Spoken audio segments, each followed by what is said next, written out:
Sud Radio, politique sous influence, 11h midi, Jean-Marie Bordry. Politique sous influence jusqu'à midi sur Sud Radio, l'émission qui dit tout haut ce que les réseaux sociaux pensent tout bas. La campagne présidentielle via les réseaux sociaux. La guerre en Ukraine via les réseaux sociaux. Vous verrez d'ailleurs que les réseaux sociaux français sont devenus un champ de bataille. On va en parler avec Juliette Briens, comme toujours. Bonjour à vous, Juliette. Bonjour Jean-Marie.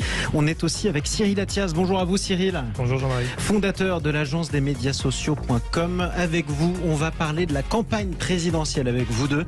La campagne présidentielle de Valérie Pécresse. Valérie Pécresse qui est à la peine dans les sondages des intentions de vote. Est-ce qu'elle peut remonter la pente via les réseaux sociaux? On va demander à l'un de ses principaux stratèges numériques, c'est Pierre Lissia, qui sera notre invité juste après 11h30. On va parler aussi de la guerre en Ukraine, je le disais, sur les réseaux. C'est très agité. Juliette, vous le confirmez? C'est le sujet. Depuis 2 semaines, on ne parle que de ça. Absolument, on ne parle que de ça. Vous avez d'un côté des pro-russes, de l'autre côté des pro-ukrainiens, Cyril, qui se battent à coups d'intox, à coups d'informations, à coups de fake news ou de vraies news. Qui tweet pour l'Ukraine, qui tweet pour la Russie? On va en parler avec notre invité. Mais tout de suite, on passe en revue, les amis, les buzz de la semaine. Avec notamment Juliette Briens. Il s'est passé beaucoup de choses dans la campagne présidentielle cette semaine. Il s'est passé encore plus de choses sur les réseaux sociaux. Parlons du député Alexis Corbière, député insoumis. A-t-il violé un secret défense? C'est la question que se sont posées énormément d'internautes cette semaine, Juliette Briens. Ouais, ce tweet de Gilbert Collard. Regardez Alexis Corbière, alias Pithiviers, membre de la commission défense, révéler en direct à la télévision une information secret défense. Il n'y a pas à dire, cette guerre en Ukraine aura révélé bien des nuls. C'est une des nombreuses réactions à la sortie d'Alexis Corbière. On va l'écouter tout de suite, c'était mercredi chez nos confrères de France Info. Si Jean-Luc Mélenchon est élu président dans 2 mois, est-ce qu'il continue les livraisons d'armes à l'Ukraine? Non, nous on a dit depuis... Vous arrêtez entièrement? Mais rien. premièrement, il y en a très peu. Vous parlez des armes françaises, franchement c'est des gilets pare-balles et quelques missiles anti-chars. Mais pour vous avez la liste, vous, des... Pardon? Vous avez la liste des armes fournies par la France? Eh bien, je vais vous dire, je siège à la commission défense et armée et je ne dois pas vous dire... c'est pour ça que je vous pose la question, parce qu'on ne la connaît pas, vous venez de nous la donner. Vous pouvez nous dire ce que la France a livré? Ça peut ressembler à ça. Mais vous venez de le dire.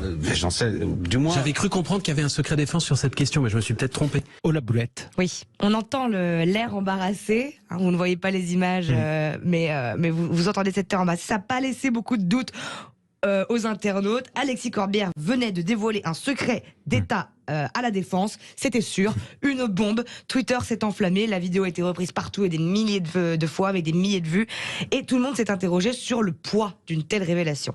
Gabriel Attal, lui, a qualifié la sortie de peu responsable. Le porte-parole du gouvernement. Porte-parole du gouvernement. Alors, qu'est-ce qui est secret? Fallait-il le dire ou pas? Est-ce que la boulette est réelle? La réponse est finalement venue du président de l'Assemblée nationale, Richard Ferrand. Il a été très clair le lendemain et a pris la défense d'Alexis Corbière sur la même radio. Il n'a pas violé de secret défense pour une raison assez simple. C'est que seuls les députés qui sont dans la direction du renseignement sont habilités secret défense. Autrement dit, ce qui se dit dans les commissions parlementaires peut être dit devant vous. Donc quand Gabriel Attal dit qu'il a fait part d'une irresponsabilité, il se trompe. Non, en tout cas, ce que je peux vous dire, c'est que le député Corbière n'a rien fait d'infamant en votre antenne. Pas d'infamie, pas forcément de responsabilité, mais il n'y avait pas de secret. Terrible comme... Non, il n'y avait pas de secret. Mais c'était une réunion à huis clos. Effectivement. L'information avait été donnée dans une réunion à huis clos. En principe confidentiel. Et ce qui est intéressant d'ailleurs, c'est que de tous les pays occidentaux qui livrent des armes à l'Ukraine contre la Russie, la France ne communiquait jamais sur les armes. Officiellement, on parlait d'armes de défense. On voulait pas dire qu'il y avait des missiles. Bourde ou pas bourde, du coup, Cyril?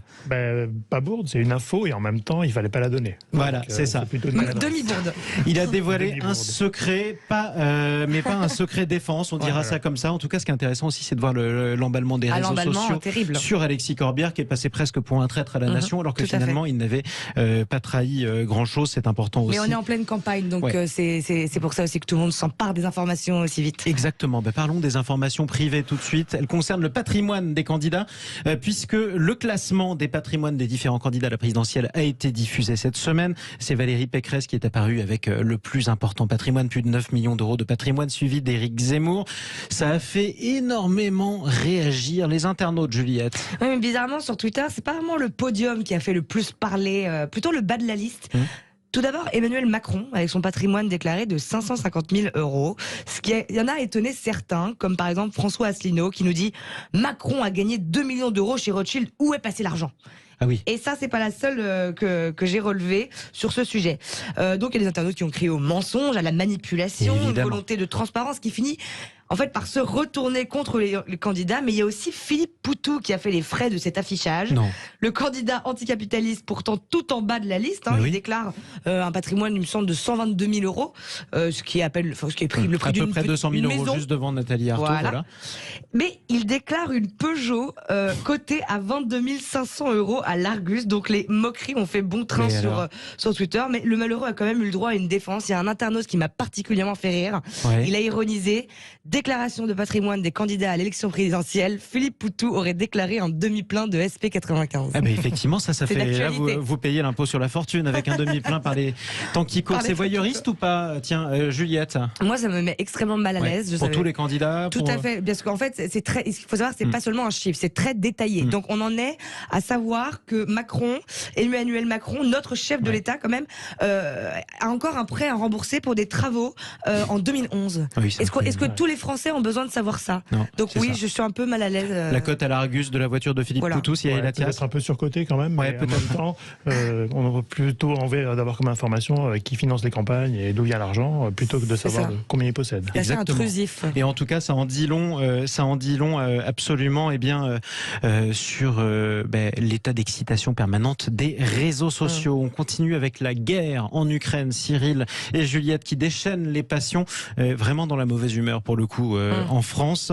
C'est Jacques Attali, l'essayiste, l'ancien conseiller de François Mitterrand, qui a déclenché une tempête cette semaine. Il a parlé de la guerre en Ukraine et il a publié un article avec un titre qui a scandalisé un grand nombre d'internautes, Juliette. Ouais, Polémique Express hier matin avec un titre de son nouvel article, mais papier. Donc c'est une photo de titre d'article. Et si la France de 1940 s'était battue comme l'Ukraine. Ah.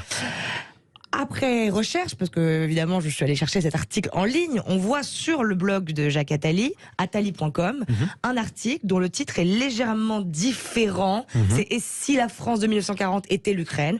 Mais dedans, il dit « Si la France était préparée au combat comme l'Ukraine en termes d'armement moral, alors Strasbourg, Reims et Lille auraient résisté comme Mariupol et Kherson. » Alors Mariupol, Kherson, Tcherniv, ce sont des villes ukrainiennes assiégées depuis 15 jours à peu près. Ce que Jacques Attali n'avait pas ajouté et que beaucoup d'internautes lui ont fait remarquer, c'est que même si la France a subi une lourde défaite en 1940, il y a eu énormément de morts, C'est Juliette. ça, exactement. Donc pas mal de personnalités, surtout à droite, qui se sont saisies du coup de cette capture d'écran de titre et qui ont dénoncé une indécente comparaison, comme Jérôme Rivière, soutien d'Éric Zemmour, qui tweet « En 40, 100 000 soldats français mouraient pendant les 6 semaines que dura la lutte contre l'Allemagne. Ils payaient le prix de l'attentisme des élites françaises, comme celle de Monsieur Attali. Aujourd'hui, face à la menace grandissante venant de l'étranger, les voici insultés à nouveau. » Et effectivement, on a tous gardé un petit peu le souvenir de mai 40 et de la 7e compagnie. Les soldats ont subi une très lourde défaite en 1940, mais ils s'étaient vraiment battus. Ils l'ont payé cher. Cyril ? Oui, tout à fait. En ce moment, c'est des comparaisons qu'il ne faut pas faire. C'est très maladroit. Le poids des mots est très important aujourd'hui. Voilà. Il faut faire attention. Absolument. Parlons du poids de la facture de gaz et d'électricité. Est-ce que les Français doivent faire des sacrifices pour arrêter de financer Vladimir Poutine, pour aider l'Ukraine et en même temps faire en sorte qu'il y ait du gaz pour tout le monde, puisqu'on n'en est plus certain? Ça, c'est ce que se sont dit beaucoup d'internautes cette semaine, Juliette. Ouais, en tout cas, sur l'Ukraine, c'est un peu le sujet de la semaine. Ça s'est porté donc sur les éventuels sacrifices, vous l'avez dit. Et c'est Bruno Le Maire, notre ministre de l'économie, qui a commencé la polémique, enfin en tout cas le débat, chez nos confrères de BFM TV. On l'écoute. Nous devrons tous faire un effort. Tous prendre conscience que nous entrons dans un monde nouveau. Tous prendre conscience qu'il va falloir accélérer notre indépendance vis-à-vis d'énergies fossiles. S'il y a une seule chose positive à tirer de cette crise qui nous meurtrit tous au plus profond de nous-mêmes, parce que ces images nous choquent, ces images d'enfants et de femmes qui sont sous les bombes et sous les missiles russes bouleversent nos compatriotes. Et s'il y a une chose de positive qu'on peut en trouver, c'est bâtir notre indépendance totale en matière énergétique et être beaucoup moins dépendant des énergies fossiles. Voilà, donc les Français doivent-ils faire des efforts? En tout cas, le débat a été lancé sur les réseaux sociaux, mais parmi tous les tweets, il y en a un en particulier qui a fait beaucoup de bruit. C'est un tweet de Jean-Sébastien Catier. Si vous ne le connaissez pas, c'est le président de l'association Paris en Selle. C'est une association qui promeut donc le développement des vélos le cyclisme à Paris. Voilà. Tweet assez lunaire, je vous le cite. Quand on parle du prix de l'essence, rappelons qu'on n'a jamais obligé personne à habiter en grande banlieue ou à la campagne. Avoir un jardin et plus d'espace, c'est bien, mais ne pas en rejeter les conséquences sur les autres, c'est mieux. Oui, en d'autres termes, nous les citadins qui faisons du vélo, on va quand même pas financer la baisse du prix du gazole pour les campagnards, quoi. C'est ce qu'il voulait dire. Voilà. Et le tweet n'est pas passé du tout. Énormément de commentaires et de retweets qui ont fait passer aux militants écolos un sale quart d'heure, il faut le dire, à tel point qu'il a finalement supprimé son tweet et il a même fini par présenter ses excuses. Je vous les lis. Hier soir, j'ai fait un tweet mal foutu et bien trop court pour exprimer clairement le fond de ma pensée. Il a suscité énormément de réactions, d'insultes et quelques échanges. Je supprime donc et m'excuse auprès de ceux que ça a choqué.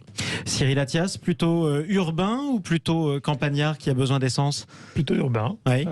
Voilà. Après, on peut avoir besoin d'essence à la campagne aussi. Il y a moins de transport, il y a moins de... Et puis on peut pas s'en passer surtout. Et puis voilà, on n'a pas d'autre alternative. Et d'ailleurs, ces débats, ils ont continué, Juliette, toute la semaine. Il y a donc... Excusez-moi, j'ai un peu...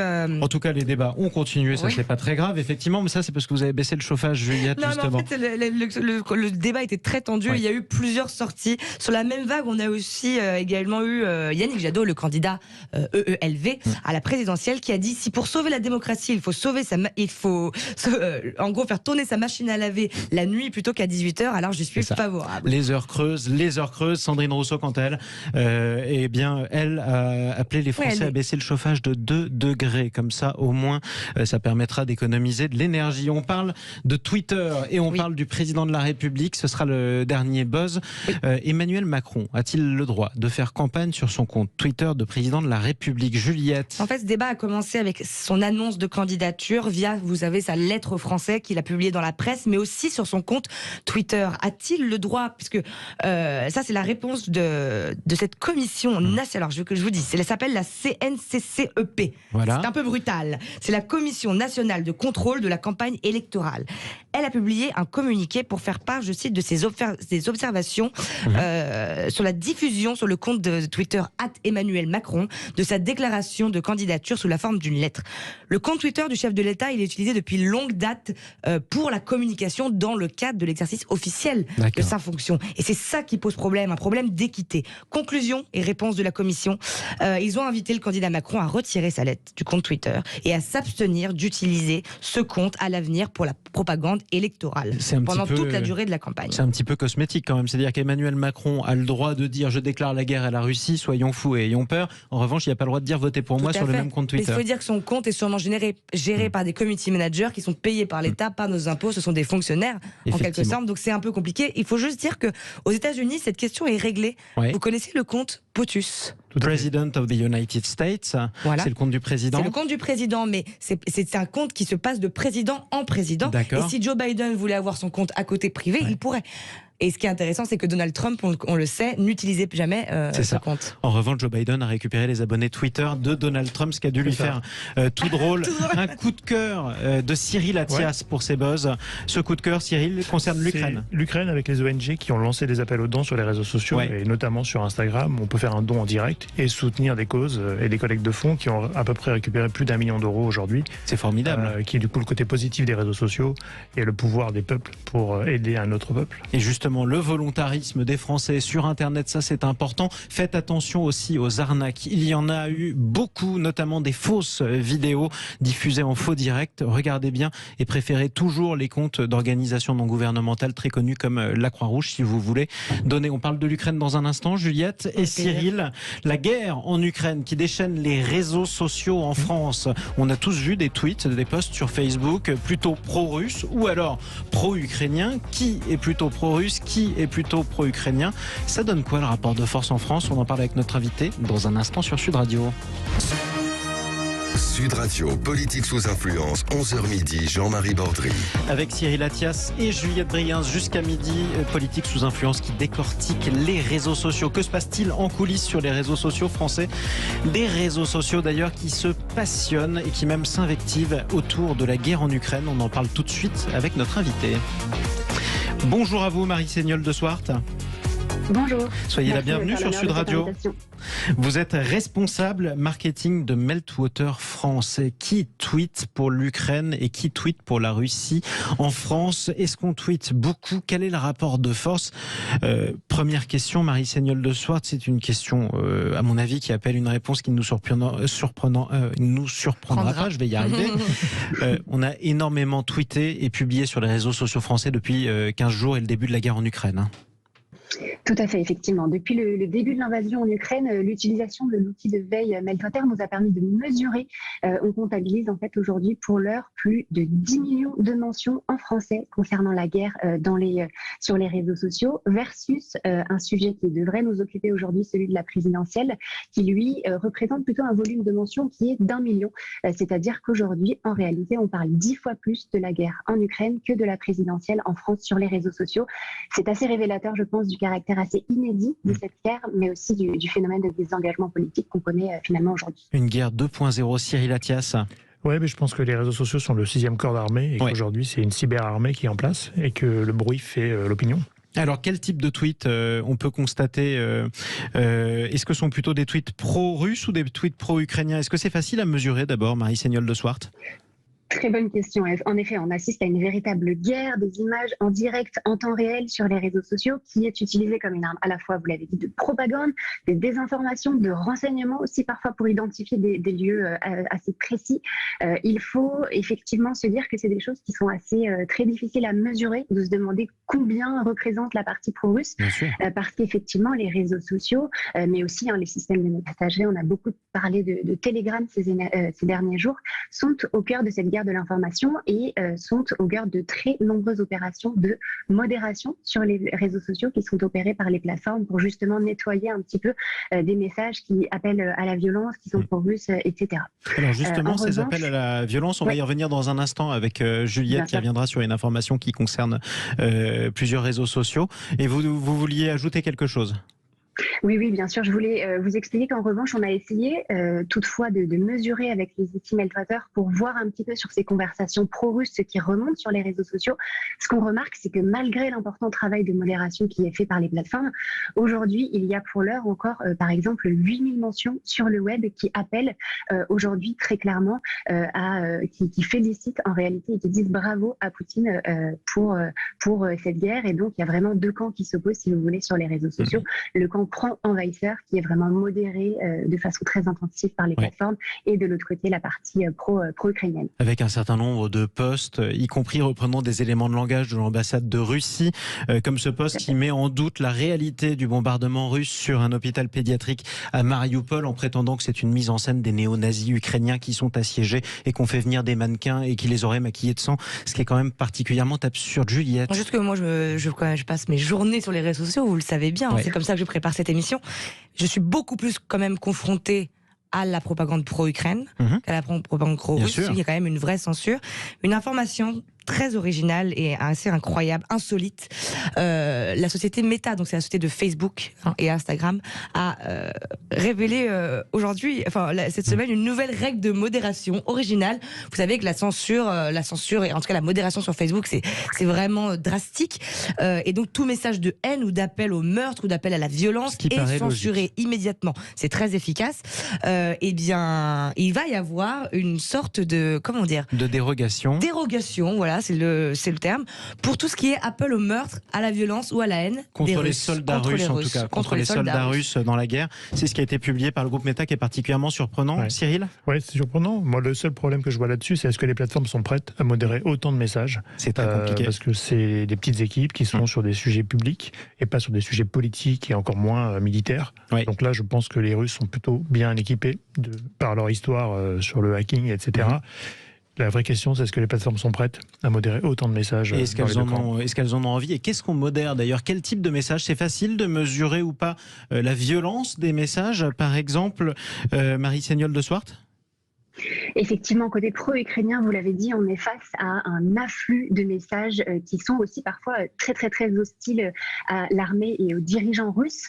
Effectivement, ça se traduit, je pense, de deux façons sur les réseaux sociaux. D'un côté, vous le savez, le bras de fer qui est opéré entre Poutine et les géants du web, qui a ordonné le blocage de Twitter, Facebook et encore hier Instagram. Mais aussi, vous l'avez dit, un challenge qui est inédit pour les plateformes de modération et qui les amène, vous l'avez dit aussi, à faire des entorses à leur propre politique en matière de discours haineux. Ce qu'on a vu avec nos outils, l'outil de veille Meltwater, c'est qu'effectivement, aujourd'hui, à l'heure où on se parle, il y a effectivement près de 30 000 mentions qu'on a recensées qui appellent à tout simplement tuer Poutine sur les réseaux sociaux et qui sont d'une très vive violence. Donc c'est un fait. Et des mentions qui sont pas retirées surtout. Exactement. À l'heure où on se parle, ces 30 000 mentions dont je vous parle qui appellent à tuer le chef d'État russe sont en live sur les réseaux sociaux et ne sont pas modérées. Ce travail est énorme et on l'a dit, Facebook effectivement a aussi décidé de passer en mode guerre entre guillemets en faisant une propre entorse à sa politique de modération. Il n'y a pas un risque de tomber dans une russophobie aussi d'une extrême gravité, parce qu'il y a quand même une différence entre Poutine et le peuple russe. Et là, j'ai l'impression que cette espèce de dérogation d'appel à la haine sur Facebook, ça peut déborder. Tout à fait, puisque c'est vraiment la mention russe qui est mise en cause. D'autant plus qu'on a eu un certain nombre de témoignages de restaurateurs, par exemple, de commerçants ou alors d'épiciers russes qui sont en France, qui reçoivent des appels d'insultes ou des appels de menaces, même d'ailleurs des Russes qui ont manifesté contre la guerre et qui ne se sentaient pas chez eux parce qu'ils entendaient des appels à la haine contre leur propre pays. Bref, c'est pas... Et ce sera ma dernière question. C'est un peu de la haine autorisée. C'est pas la période la plus joyeuse sur les réseaux sociaux, Marie Segnol de Swart, et on pense très fort quand même à ceux qui mesurent ce qui s'y publie. On est d'accord ? Tout à fait, merci. Bon courage à vous, en tout cas, il y a toutes les équipes de Meltwater. Merci beaucoup Marie Segnol de Swart. Merci à vous. Merci pour ce décryptage. On espère vous retrouver très bientôt d'ailleurs dans Politique sous influence plaisir. Pour savoir qui tweet quoi, ceux qui se tweetent. Est-ce que les réseaux sociaux sont en guerre? Tiens, laissez-nous vos commentaires sur le hashtag PSI, sur Sud Radio, sur Twitter ou alors sur Facebook. Restez avec nous. On se retrouve dans un instant, un autre champ de bataille, d'autres tranchées. Elles sont politiques, mais c'est quand même sur les réseaux sociaux. Est-ce que Valérie Pécresse peut remonter la pente grâce au réseau? On va demander à l'un de ses principaux stratèges, c'est Pierre Licia. Il nous rejoint sur Sud Radio. À tout de suite. Sud Radio, politique sous influence, 11h midi, Jean-Marie Bordry. Politique sous influence et présidentielle sous influence numérique. Jusqu'à midi sur Sud Radio avec Juliette Briens, avec Cyril Attias. Valérie Pécresse, la candidate des Républicains, à la peine dans les sondages, peut-elle remonter la pente grâce aux réseaux sociaux et grâce à tous ces militants d'ailleurs qui la suivent sur les réseaux sociaux?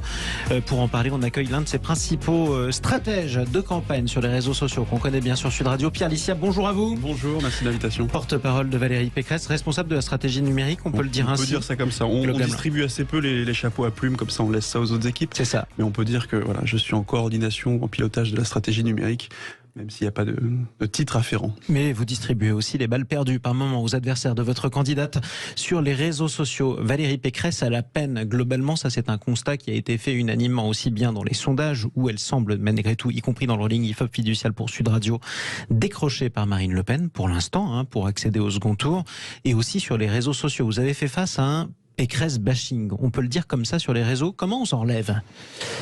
Le Pécresse bashing dans une campagne, enfin le bashing dans une campagne présidentielle, il fait partie du jeu, malheureusement. Je pense que tous les candidats en passent par là dans des proportions plus ou moins importantes et sur des laps de temps plus ou moins importants.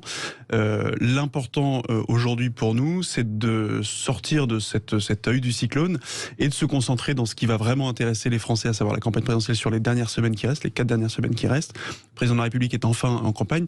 La campagne peut commencer, pourvu qu'elle soit menée par tous les candidats, parce qu'il semblerait que le président n'ait pas trop envie de se prêter à ce jeu-là du débat et du face-à-face, de la confrontation d'idées. Mais en tout cas, voilà, c'est maintenant que ça va se jouer. J'ai presque envie de vous dire, c'est presque une nouvelle, en tout cas, pas une nouvelle campagne qui commence, mais c'est la dernière ligne droite, et c'est la ligne droite la plus importante, c'est celle où tout peut se jouer. Et en tout cas, une page dont on sent que vous êtes content de la tourner, parce que ça a été quand même difficile ces derniers jours. On va en reparler, Juliette. En tout cas, pour les chiffres, moi, ce qui m'interpelle, c'est que sur le compte de votre candidate, la candidate Valérie Pécresse, l'engagement est plutôt très bas. On a reçu quand même le classement du février de VisiBrain pour on rappelle la définition de l'engagement d'ailleurs sur les comptes. L'engagement, c'est le nombre de likes récoltés sur TikTok, Instagram, YouTube. La popularité. Et le nombre de retweets sur Twitter. Voilà, la popularité, des publications, on va le dire comme ça. Sur le compte de Valérie Pécresse, le taux d'engagement ne va pas quand même très fort. En termes de nombre d'abonnés, pareil. Vous êtes plutôt pas très bien placé, plutôt 4e, 5e position. Je ne sais pas si on parle de nombre d'abonnés ou d'engagement. Mais en tout cas, le podium, c'est Emmanuel Macron. Bon, il est président de la République. Et puis après, on a Jean-Luc Mélenchon et Éric Zemmour qui sont meilleurs.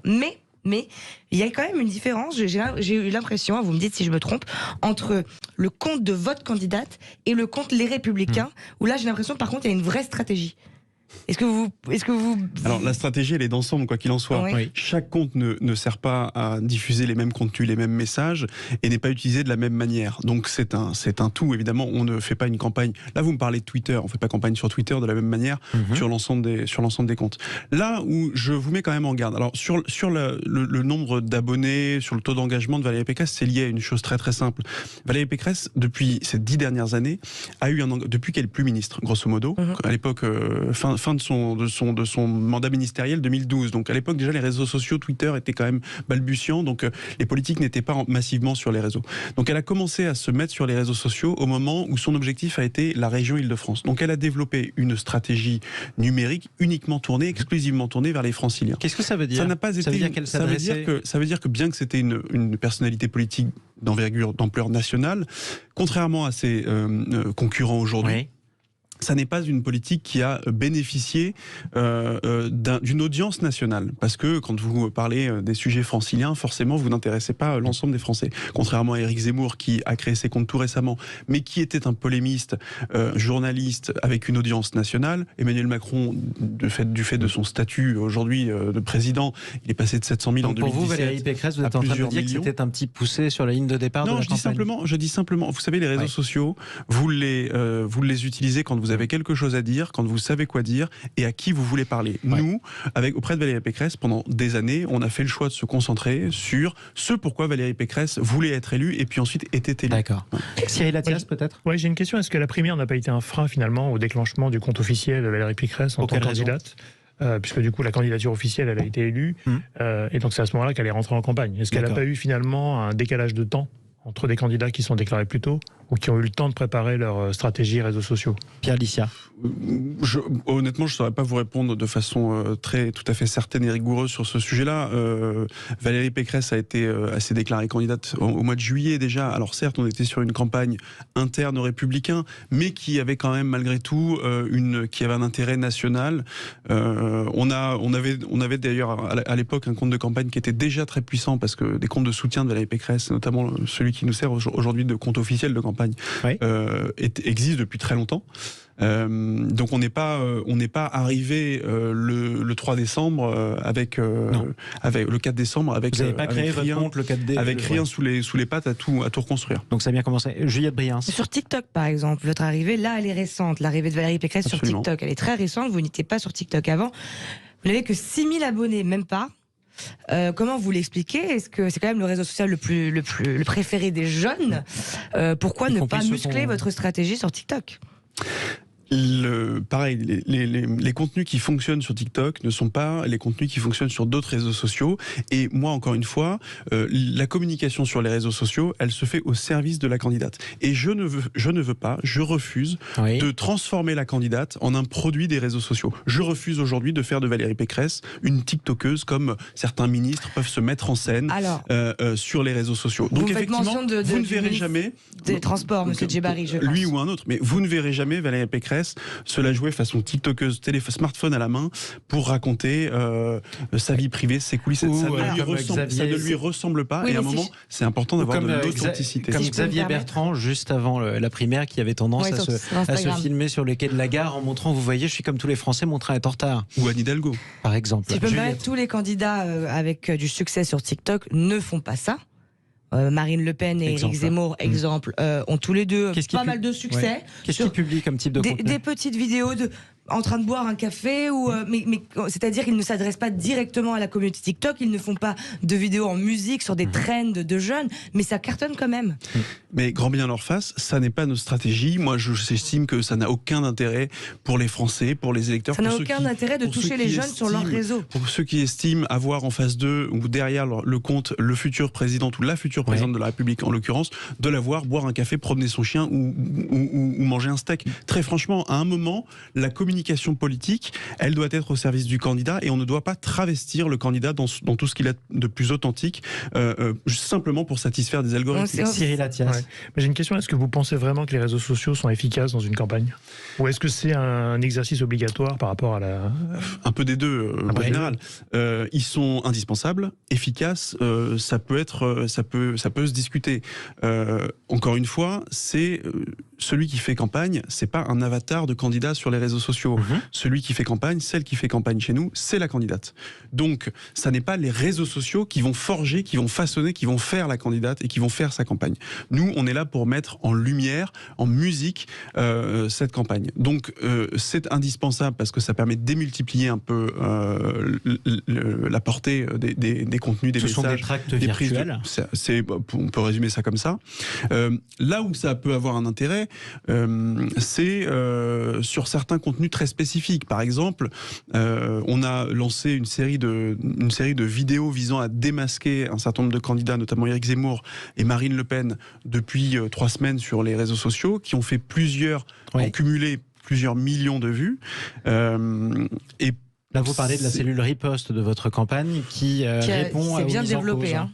Qui en tout cas, quand vous lancez un hashtag Vladimir Zemmour, parce qu'il faut des termes qui accrochent et qu'on puisse retenir. On rappelle la jeunesse de ce hashtag. Vous avez notamment, alors vous n'êtes pas les seuls, mais dans l'équipe de campagne de Valérie Pécresse, accusé Éric Zemmour de compromission avec Vladimir Poutine, d'où ce hashtag que vous avez fait monter, c'est-à-dire Vladimir Zemmour. On l'a pas fait monter artificiellement, c'est-à-dire qu'on avait des contenus qui étaient. Vous avez quand même envoyé un mail à vos militants pour leur demander de un SMS. C'est le parti qui a pris cette initiative, effectivement, d'envoyer ce SMS aux jeunes, d'ailleurs, pas à tous les militants, aux jeunes, me semble-t-il, pour pousser ces contenus-là. Mais il n'empêche que quand vous avez plusieurs millions de vues sur un contenu où on voit Éric Zemmour sur 3 minutes expliquer tout le bien qu'il pense de Vladimir Poutine et finalement qui dévoile un peu sa poutinolâtrie quand on voit un peu le contexte international actuel et que ça fait plusieurs millions de vues, je pense que ça n'est pas étranger à son décrochage dans les sondages. Il a perdu en 3 semaines 4 points, grosso modo. Effectivement, il a beaucoup baissé. C'est que les réseaux sociaux, mais je pense que c'est une petite musique qui permet d'avoir un impact sur le... En revanche, la question qu'on pourrait se poser et qu'on pourrait vous poser, c'est faire baisser un candidat avec un tract d'ailleurs, par exemple, ça s'est toujours vu, ça a toujours existé, ou avec les réseaux sociaux c'est possible, mais convaincre quelqu'un de voter pour votre candidate via les réseaux sociaux parce qu'il est abonné à vos comptes de campagne, est-ce que vraiment ça existe? Est-ce que l'électeur français qui s'est dit tiens, mais finalement j'ai voté Pécresse parce que je suis tombé sur Sniper de la Nouvelle-France ou d'autres comptes qui soutiennent Pécresse ou Pierre Licia et j'ai été convaincu, ça existe ça?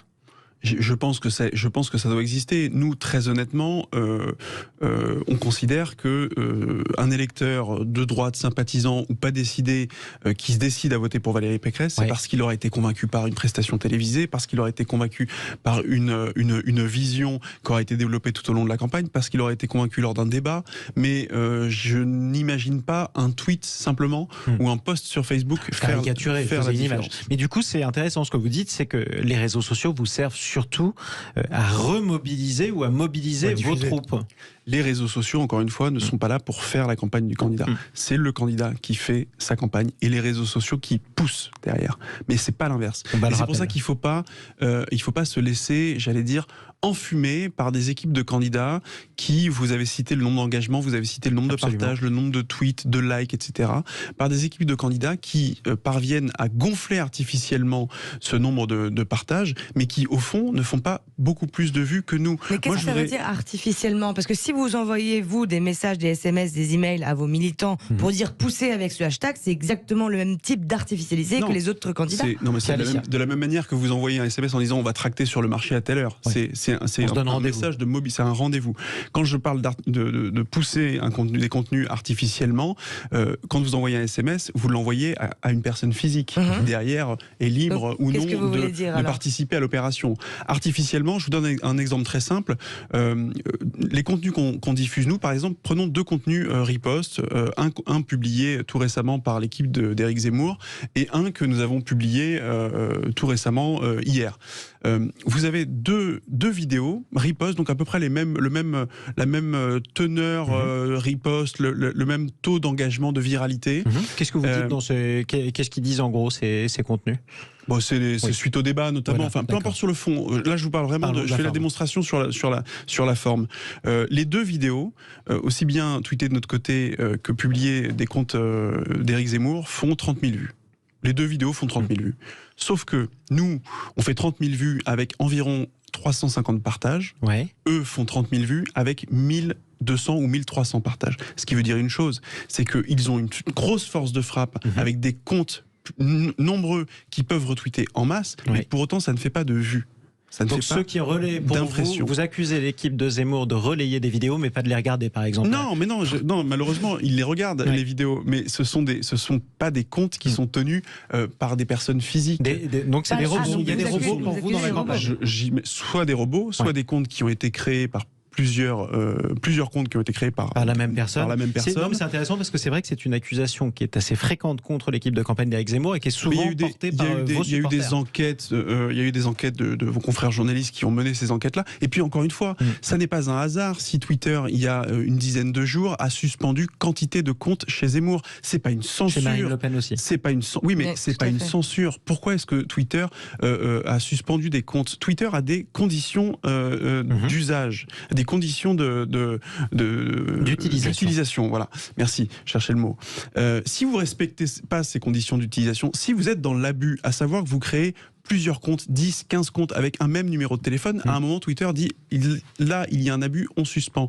Quand vous êtes sur Wikipédia et que vous allez saloper les pages des uns et des autres, notamment dernièrement de Ruth El-Krief, en retitrant tout simplement, renommant sa page, non pas Ruth El-Krief, mais Joseph Staline El-Krief, et que vous vous étonnez ensuite, d'être banni de Wikipédia parce que vous êtes dans un abus, dans ce qui ressemble à de la manipulation, un usage abusif de ces plateformes, il ne faut pas s'étonner derrière. Donc on a des candidats qui sont dans un gonflement artificiel de leur propre contenu. Là où ça fonctionne, c'est que quand vous avez 1000 comptes, même s'ils ont 3 abonnés, parce que ce sont des comptes un peu fake, vous avez 1000 comptes qui retweetent un hashtag, vous arrivez à le monter en tendance. Effectivement, mais ça ne veut pas dire derrière que vous avez 1000 personnes, voire 10 000 personnes. Mais c'est une vraie stratégie, puisque les journalistes ensuite s'inspirent des hashtags en tendance pour parler des sujets et les amener dans les médias mainstream. Donc finalement, tant pis pour vous, j'ai envie de dire. Mettez-vous dans le bateau et puis... Un seul compte, vous avez qu'un seul compte. Nous, on n'a pas tous ces comptes. De toute façon, je vais vous dire une chose. Il y a quelques années, moi je suis porte-parole de Libre, le mouvement de Valérie Pécresse, on avait créé des comptes pour chaque département, des comptes de Libre dans chaque département. Tous ces comptes-là ont été suspendus. Pourquoi ? Parce qu'on avait une seule adresse ou 2 adresses affiliées. C'était pas des comptes fake, c'était des comptes de comités locaux. Ils ont tous été suspendus. On n'a pas crié à la censure. C'est simplement que les conditions d'utilisation de Twitter étaient ainsi faites. Donc, à un moment, nous, on se conforme aux règles. On n'essaye pas de tricher. On n'essaye pas d'être dans un gonflement artificiel de nos contenus. Il se trouve que lorsque l'on publie un contenu sur Marion Maréchal Le Pen, qu'on fait 400 retweets, on a 260 000 vues. Il se trouve que quand Zemmour publie un contenu sur Zemmour qui fait 500 retweets, il fait 17 000 vues. À un moment, la question n'est pas tant de savoir combien de likes ou de partages, mais la question est de savoir combien de personnes voient véritablement ce contenu. Et ce qui est intéressant quand on vous écoute d'ailleurs, c'est qu'on a l'impression que le premier rival de Valérie Pécresse, c'est Éric Zemmour. Là en tout cas, aujourd'hui. On va parler d'Emmanuel Macron dans un instant. Tiens, on va vous demander aussi qui sont les meilleurs, qui sont les plus efficaces, même objectivement pour vous, qui fait la meilleure campagne sur les réseaux sociaux, à part vous-même. Vous allez juger les autres candidats. Emmanuel Macron, la star de TikTok. On va parler aussi d'Éric Zemmour, on va parler de Marine Le Pen avec Cyril Attias et Juliette Briens. À tout de suite sur Sud Radio. Sud Radio. Parlons vrai. Sud Radio. Sud Radio, politique sous influence, 11h midi, Jean-Marie Bordry. Les stratégies des différentes équipes de campagne dans les coulisses des réseaux sociaux à moins d'un mois de l'élection présidentielle. Pour en parler, Cyril Attias, Juliette Briens. On est toujours avec notre invité, Pierre Lissia, porte-parole de Valérie Pécresse, responsable de sa stratégie de campagne numérique. Est-ce qu'on va à la pêche aux voix sur les réseaux sociaux ou est-ce qu'au contraire, on y va pour combattre ses adversaires ? Ça, c'est la question que posait justement Cyril Attias à l'instant. Vous trouviez ça dommage ? Vous, c'est l'impression que ça vous donnait, Cyril ? En fait, je trouve ça dommage de ne pas utiliser les réseaux sociaux pour ce que ça sait faire, c'est-à-dire influencer ou aller prendre la parole en live et donc multiplier les prises de parole officielles sur des réseaux qui peuvent toucher des millions de gens. Pour aller voter, pour convaincre à sa cause. Répondre à des questions en direct, par exemple. Pour le coup, on l'a fait, on le fait peut-être un peu moins, vous avez raison, et il se trouve que les réseaux sociaux sont aussi là pour animer des communautés, fédérer et faire grossir des communautés. Donc la prise de parole de la candidate sur les réseaux sociaux, elle se fait pas, il n'y a pas une prolifération de prise de parole comme pour d'autres candidats qui ne s'expriment, j'allais dire, quasi exclusivement sur les réseaux sociaux, mais parce que il y a historiquement, ce sont des mouvements qui se sont constitués, qui se sont construits sur le net et sur les réseaux sociaux parce qu'ils ont vu les réseaux sociaux comme étant une façon de contourner les médias classiques, traditionnels, presse, télévision, radio, considérant, je pense notamment vous savez, tous les réseaux complotistes, les réseaux d'extrême droite, d'ultra droite, tous ces réseaux-là qui sont peut-être même difficiles à assumer dans la vie de tous les jours, sont beaucoup plus simples à organiser sur la toile. Et donc c'est pour ça que vous avez d'un côté toute une nébuleuse internet numérique autour d'Éric Zemmour qui était déjà préconstituée avant sa candidature et qui a été amené par certains de ces stratèges que vous avez cités, Samuel Lafond, Damien Rieu, que vous avez peut-être même reçu. Absolument, on a reçu Damien Rieu. Et dans une logique, dans une démarche un peu similaire à l'extrême gauche, qui, en plus des mouvements très contestataires, et donc qui se sont érigés en opposition avec les médias classiques. Aujourd'hui, donc il y a une prime à la radicalité sur les réseaux sociaux pour vous? Pas sur tous les réseaux sociaux. Il y a certains réseaux sociaux où vous avez effectivement une prime à la radicalité. Le meilleur d'entre eux, c'est Twitter. Ouais. Mais vous avez des réseaux sociaux dont on parle un peu moins, qui nous sont au cœur de notre stratégie. LinkedIn, par exemple. LinkedIn, pourquoi? Alors LinkedIn, c'est très compliqué d'avoir des comptes trolls. Ouais. C'est marrant, hein. C'est marrant comme. C'est dû à quoi? C'est marrant comme Zemmour n'est pas présent sur LinkedIn parce qu'il n'y a pas possibilité d'avoir de compte troll. C'est drôle. Zemmour est présent sur LinkedIn. Oui, non, mais il est présent sur LinkedIn. Mais ce que je veux dire, c'est qu'il n'y a pas possibilité d'inonder LinkedIn de contenu. En même temps, sur LinkedIn, à l'origine, on publie son CV. Qu'est-ce qu'on va faire de la politique dessus ? C'est la raison pour laquelle LinkedIn est un réseau qui est bien plus bienveillant que d'autres réseaux sociaux qui sont construits sur la confrontation. LinkedIn, effectivement, quand vous êtes sur LinkedIn, vous avez votre nom, votre prénom, votre CV, votre vitrine. Si vous insultez quelqu'un, on vous retrouve vite. Votre vitrine professionnelle. Et donc, vous n'avez pas intérêt, puisque c'est votre vitrine professionnelle, vous n'avez pas intérêt à être dans l'outrance, à être dans la vindicte, à être dans la radicalité. Et du coup, vous êtes beaucoup plus à l'aise, en tout cas les partisans de Valérie Pécresse, dans ce réseau social plus feutré. Non, il n'est pas question de dire qu'on est plus à l'aise ou pas. En tout cas, c'est un réseau social sur lequel les taux d'engagement sont extraordinaires. L'algorithme est beaucoup plus généreux. Il y a aussi d'autres réseaux sociaux. Il y a Instagram, vous êtes très en dessous de tous les candidats à la présidentielle. Il y a TikTok où Éric Zemmour fait des millions de vues, Marine Le Pen fait des millions de vues, Emmanuel Macron également. Leur Instagram fonctionne extrêmement bien ici. Vous êtes très en dessous en termes d'abonnés, en termes d'engagement. Donc bon, les comptes trolls, je veux bien. On appelle ça l'astroturfing. D'ailleurs, on en avait parlé plusieurs fois ici. C'est le fait de tweeter, de faire gonfler des hashtags comme ça artificiellement. Mais d'accord, il y a peut-être un peu de ça, c'est une stratégie comme une autre, mais il y a aussi quand même une lacune chez Valérie Pécresse en termes d'abonnements et d'abonnés. Non, parce que encore une fois, j'ai eu l'occasion de l'expliquer tout à l'heure, mais je peux le redire. Ce sont des réseaux sociaux qui donnent priorité à l'image, qui donnent pas au contenu, pas au fond. Valérie Pécresse, pour la connaître depuis très longtemps, c'est quelqu'un qui même aujourd'hui dit encore, moi je suis pas là pour plaire, je suis là pour faire. Donc on va pas se mettre à 3 mois d'un scrutin à la travestir en Instagrammeuse ou en TikTokeuse. Non. Je ne le souhaite pas pour elle. En tout cas, c'est pas votre stratégie. Non. On parlait des autres équipes. La campagne de Valérie Pécresse a commencé un peu plus tard avec les Républicains, en tout cas, puisqu'elle a été désignée tard. De quel candidat vous vous êtes inspiré? De quelle équipe numérique de candidats? Qui est le plus fort sur les réseaux sociaux? Jean-Luc Mélenchon, Marine Le Pen, Éric Zemmour?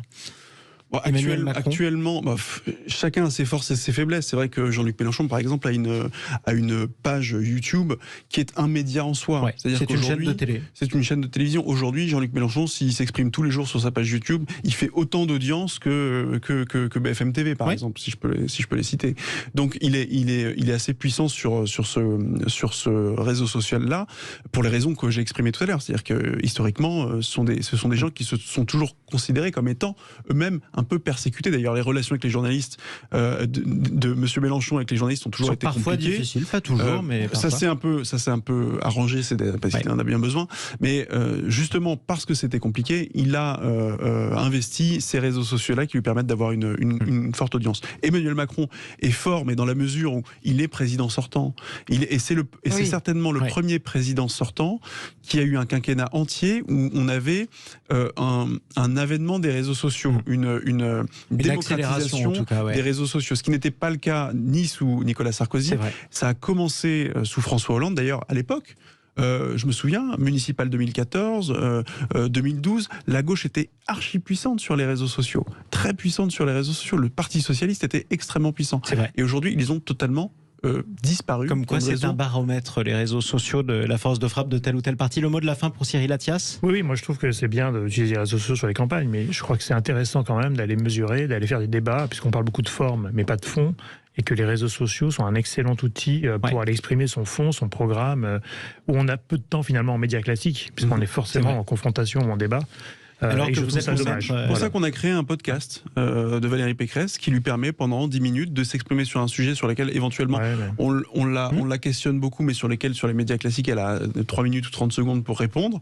Là elle prend le temps de la réflexion, de parler d'elle-même, de son mais elle ressenti. prend pas le retour de l'auditeur. Non mais tout ça pour vous dire qu'en tout cas on utilise cette puissance-là pour faire du fond, parce que nous souhaitons faire. Et les podcasts d'ailleurs concernent aussi Politique sous influence. On pourra réécouter votre intervention évidemment en podcast sur sudradio.fr. Merci beaucoup Pierre Licia. Merci à vous. Porte-parole de Valérie Pécresse. Merci Cyril Attias. Merci vous. Et Juliette Briens. On vous retrouve tous les deux samedi prochain pour un nouveau numéro de Politique sous influence. Vous faites du vélo, je crois, Absolument. Pierre Licia. Oui, tout à fait. On va parler auto. On parle auto, ça c'est juste après les informations. Sans transition. Justement, c'est pas pour vous. Vous pouvez partir. On va retrouver Jean-Luc Moreau et Laurence Perrault avec leur invité, le patron de Sujet qui France, émission exceptionnelle juste après les infos sur Sud Radio.